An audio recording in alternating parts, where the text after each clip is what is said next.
자, 그래서 맹자와 칸트의 비교라고 하는 그 수준에서 보면 이 이명희라고 하는 대만 학자가 쓴 이 책이 대단히 유용해요. 여기서 이제 주로 뭐라고 얘기하냐면 이 칸트의 자율 철학이라고 하는 것이 내면적인 어떤 순수 이성을 강조했던 칸트의 자율 철학과 맹자의 사상이 대단히 유사하다.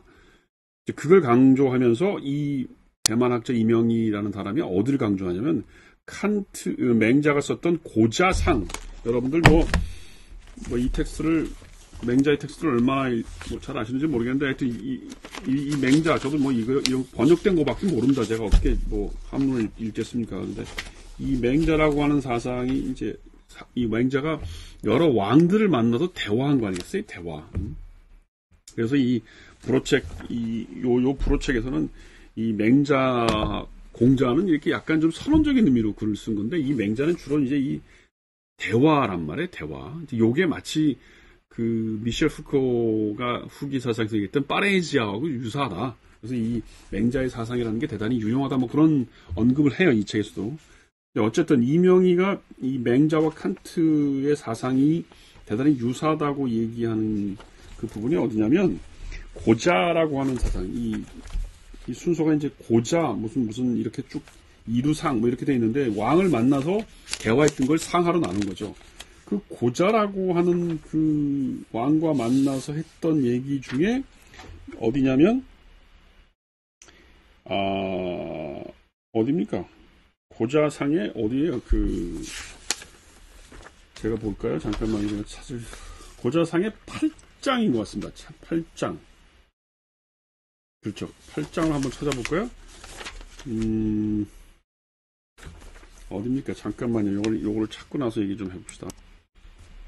그 고자상의 처음부터 들어가 보면 사람의 본성과 갯벌들의 비유, 그 다음에 이 챕터가 사람의 본성과 물의 비유, 이렇게 해서 이제 이 맹자와 고자가 이 논쟁을 하는 이 챕터가 있어요.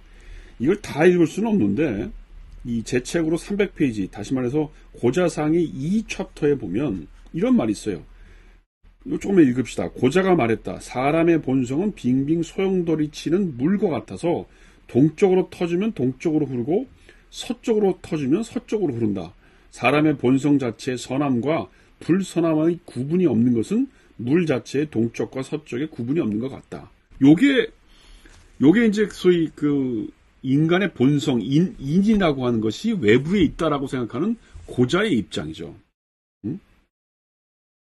그래서 여기 보면 다시 이제 고자상의 3챕터에 보면 고자가 말했다. 자연스러운 생리적인 본능을 본성이라고 한다. 이 내내 이제 본능, 그다음 외부적인 힘 이런 거예요. 이제 그거에 대한 반박이 바로 이 챕터에서 맹자가 그 얘기하고 있는 인이라고 하는 건 밖에서 있는 게 아니고 이 외부에 있다라고 하는 얘기를 계속 하는 겁니다. 그래서 일단 지금 제가 이 고자상 이게 11-2, 그다음 제가 조금 전에 읽었던 그 생리적인 본능은 11-3, 그 다음에 11-4를 또 읽겠습니다. 고자 얘기만 할 거예요. 이제, 소위 인이라고 하는 게 외제에 있다, 바깥에 있다라고 하는 것을 얘기하는 고자 얘기만 할 텐데, 303페이지 11-4에 보면 뭐라고 되어 있냐면, 다시 읽겠습니다. 고자가 말했다. 음식을 먹고 이성을 그리워하는 욕구가 본성이므로, 이는 내재적인 것이지 외재적인 것이 아니며, 의는 외재적인 것이지 내재적인 것이 아니다. 여기서 인이라는 게 내재적이라고 하는 건 욕구와 관련되어 있다는 거죠. 그러니까 이 사람이 얘기하는 내재라고 하는 말은 욕망과 관련이 있다는 거예요. 인이라고 하는 게. 바로 이제 이 논의가 대단히 유명한 예예요. 이게 지금 이게 이명희라고 하는 이 대만의 철학자도 요 책에서 이 챕터를 인용하고 있고, 다른 그 소위 맹자를 연구하는 챕터에서도 이걸 굉장히 중요하게 다뤄요. 요 챕터를. 자, 이렇게 고자라고 하는 사람이 인이라는 게 바깥에 있다라고 하는 그 논점에 대해서 맹자는 어떻게 그 얘기를 하냐면,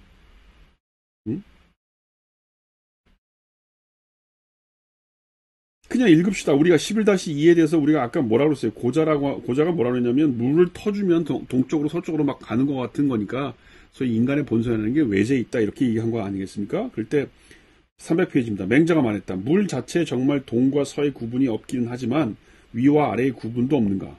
사람의 본성이 선한 것은 물이 아래로 흘러가는 것과 같다. 사람은 선하지 않은 사람이 없고 물은 낮은 데로 흘러가지 않는 것이 없다. 만약 물을 쳐서 튀어오르게 하면 사람이 이마 높이를 넘어가게 할 수 있고 물결을 막아서 거슬러 올라가도록 하면 산 위에 이르게 할 수도 있다. 이것이 어찌 물의 본성이 그렇기 때문이겠는가? 밖으로부터 가해지는 힘이 그러한 것이다. 사람이 불선한 것을 행하게 되는 건 역시 이처럼 본성이 밖의 힘의 영향을 받기 때문이다.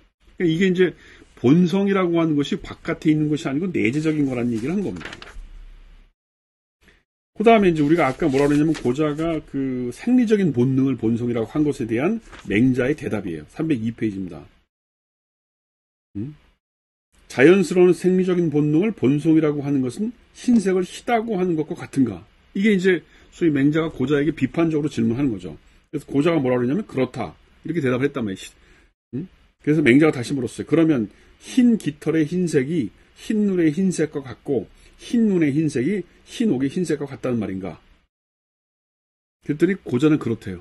그래서 다시 이제 맹자가 뭐라 그러냐면 그렇다면 개의 본성은 소의 본성과 같고 소의 본성은 사람의 본성과 같다는 말인가? 여기 요 정도 오면 이제 고자가 더 이상 할 말이 없는 거죠. 소의 본성 희다고 하는 것 때문에 깃털도 희고 흰 눈도 희다. 그게 다 같은 거냐? 겉으로 보이는 것이 하얗기 때문에 같은 거냐라고 했을 때 고자가 그렇다고 얘기했는데 그럼 개하고 사람하고 소하고 다 똑같은 거냐 본성이? 여기에 오니까 이제 고자가 말을 못하는 거죠. 이렇게 이제 질문을 하면서 이런 식의 어떤 문답법을 하면서 맹자가 고자의 어떤 인이라고 하는 것이 이 사람의 본성이라고 하는 게 인인데 그 본성이 바깥에 있다는 것에 대한 비판을 하는 거죠. 한마디로 얘기하면 사람의 본성은 내 인 안에 있다는 겁니다. 아주 유명한 말이죠.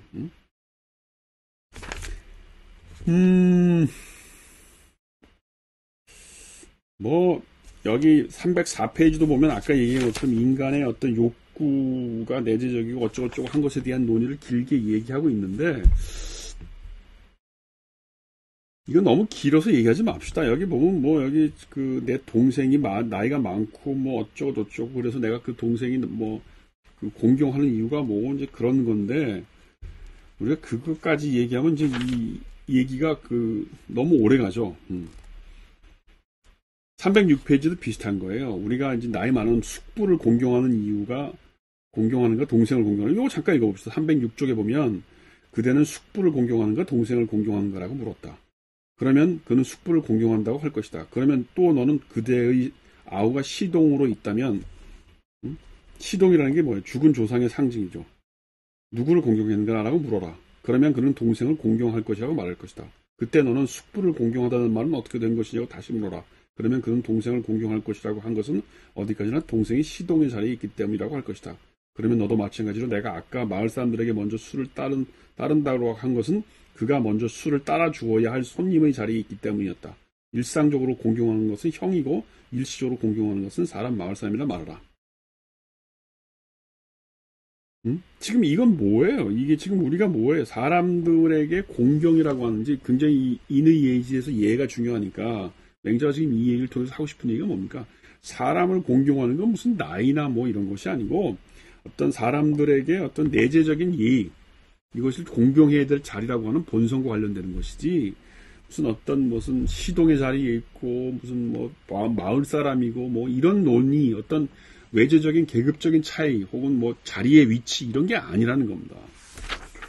뭐 조금 귀신 쓰나락가는 소리 같은 들리지만 이런 예들을 통해서 이제 맹자가 하고 싶은 얘기가 뭐냐면 인간의 본성이 예는 안으로부터 시작되고 그 안으로부터 있었던 인으로부터 어떤 인의 예지가 시작된다는 겁니다.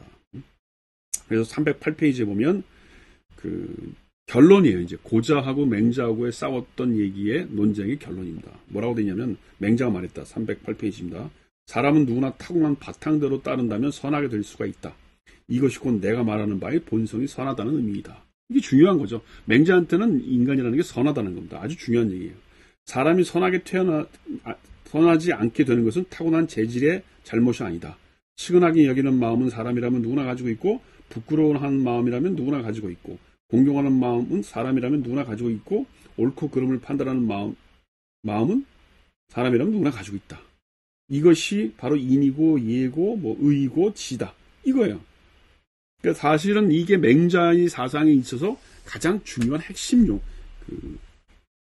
인의 예지. 사람이 타고난 인이라고 하는 것이 내재적인 것이고, 그것은 선하고, 그것을 통해서 인의 예지라고 하는 어떤 기본적인 칸트를 얘기하면 그게 정한 법칙이 되는 거죠.